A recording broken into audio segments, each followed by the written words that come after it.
Hey guys, my name is Yona Wisdom and this is a guide to Olympic diving.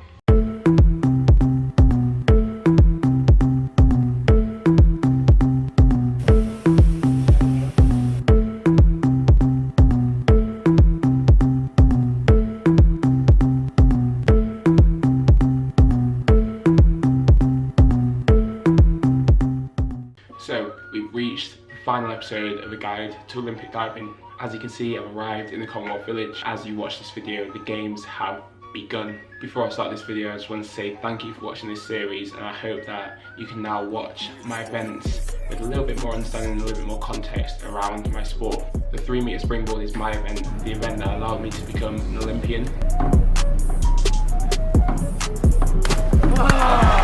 In my opinion, the most exciting event of the whole diving program. Women choose 5 dives from 5 groups, but men have to do 6 dives from 5 groups, so they have to double up on one of the directions. But you can't repeat a dive number, so for example, a forward 3.5 tuck and a forward 3.5 pike have the same dive number, 107, even though the position is different. That's not allowed, that's counted as a repeated dive. I was involved in one of the biggest shocks in the diving world when I won my silver medal at the World Cup in 2016 in Rio with the best list of my life. I actually have quite a funny story around that. After my semi-final, which was that afternoon, I only had like an hour between that and the final. So I went across the road to get a Subway for lunch. Not the best lunch, I know, but grabbed some food, sat down there, just had it pretty slowly, wasn't rushing. Went back to the pool, realised I only had like 10 minutes left of my training session, so I had to get changed real quick, jump in the pool, barely even did a warm-up.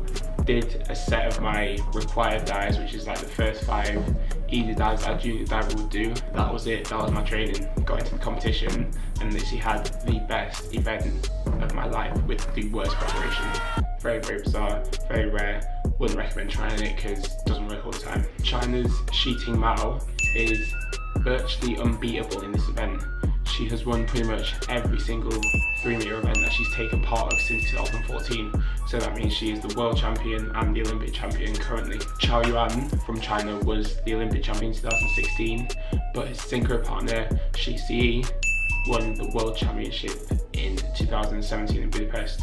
Jack Law from Great Britain almost unofficially broke the world record during his stellar season in 2015. At the Dubai World Series, he put down an incredible list to score 564.35 points, which was just 8 points less than what He Chong scored at the 2008 Beijing Olympics, which is kind of the official world record in this event.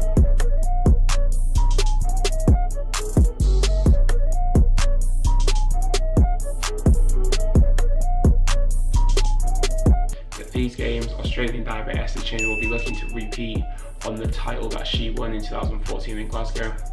In the men's event, Oizi Liang from Malaysia will also be looking to do the same thing, but both events will be wide open due to the number of high quality divers in each, and also the conditions could throw a few curveballs.